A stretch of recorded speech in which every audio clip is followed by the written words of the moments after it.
សម្ដេចប៉ាប់លេអូទទួលតារាហូលីវូដល្បីៗ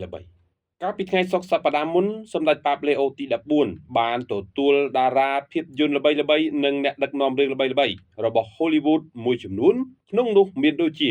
Kate Blanchett, Spike Lee, Leslie Mann និង Candice LeRoy ជាដើមនេះបើតាម Vatican News បន្ទាប់ពីជួបសវនាការជាមួយនឹងសម្ដេចប៉ាប់លេអូរួចមកតារាល្បីៗទាំងនោះបានប្រកាសចែករំលែកការឆ្លើយតបរបស់ពួកគេ